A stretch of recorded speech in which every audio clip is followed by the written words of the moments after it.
മലയപ്പൂപ്പൻ എന്ന സങ്കല്പത്തിൽ ദുര്യോധനൻ കുടികൊള്ളുന്ന ഏക ക്ഷേത്രം. കള്ള് നിവേദ്യമായി വെക്കുന്ന ക്ഷേത്രമോ വിഗ്രഹമോ ഇല്ലാത്ത മലനട അപ്പൂപ്പൻ ക്ഷേത്രം.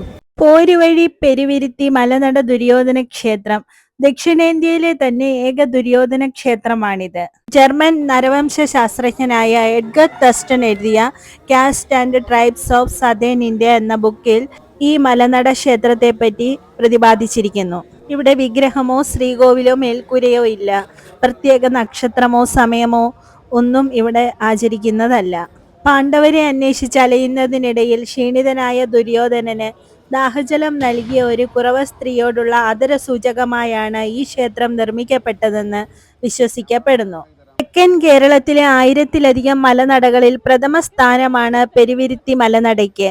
കുറവ സമുദായത്തിന്റെ നിയന്ത്രണത്തിലും 7 കരകളിൽ നിന്ന് തെരഞ്ഞെടുക്കപ്പെട്ട ഭരണസമിതിയുമാണ് ക്ഷേത്ര നിയന്ത്രണം. കൊല്ലം, ആലപ്പുഴ, പത്തനംതിട്ട ജില്ലകളിലായി മറ്റു 1000-ലധികം മലനടകളുണ്ട്. ആരാധനാമൂർത്തി മലയപ്പൂപ്പനാണ്. കുറവരുടെ പൂർവിക പ്രകൃതി ആരാധനാ ഇടങ്ങളാണ് മലനടകൾ. കള്ള്, പുകയില, വെറ്റില, അടയ്ക്ക, കോഴി എന്നിവയാണ് പ്രധാന നിവേദ്യങ്ങൾ.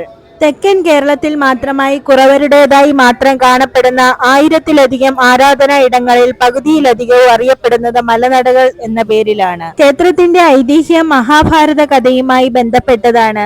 ഇവിടുത്തെ വനങ്ങളിലുണ്ടാവുമെന്ന് കരുതി പാണ്ഡവരെ തേടിയെത്തിയ ദുര്യോധനനും കൂട്ടരും ഇവിടെ വിശ്രമിച്ചുവെന്നും ദാഹാർത്തരായ അവർക്ക് കുറവ സ്ത്രീ മധുചഷകം നൽകി സൽക്കരിച്ചുവെന്നും സംപ്രീതനായ കൗരവ രാജാവ് 101 ഏക്കർ നൽകി അനുഗ്രഹിച്ചുവെന്നുമാണ് കൂടുതൽ പ്രചാരം സിദ്ധിച്ച കഥ. മീനമാസത്തിലാണ് മലനടയിലെ പ്രസിദ്ധമായ മലക്കുട മഹോത്സവം. മീനമാസത്തിലെ ആദ്യത്തെ വെള്ളിയാഴ്ച കൊടിയേറും. ആലപ്പാട്ടരയന്മാരുടെ വംശത്തിൽപ്പെട്ട ഒരു കുടുംബത്തിൽ നിന്നാണ് എല്ലാ വർഷവും മലനടയിലേക്കുള്ള കൊടിയും കൊടിക്കയറും ആചാരപരമായി ദേശനാഥനായ ആലപ്പാട് ശ്രീ സുബ്രഹ്മണ്യ സ്വാമി ക്ഷേത്രത്തിൽ നിന്നും ഘോഷയാത്രയായി മലനടയിലേക്ക് എഴുന്നള്ളിക്കുന്നത്.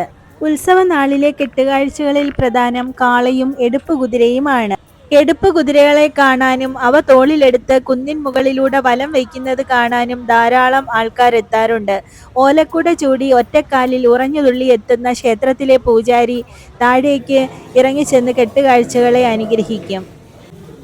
എല്ലാ ഞായറാഴ്ചകളിലും ക്ഷേത്രത്തിൽ അന്നദാന വഴിപാടുണ്ട്.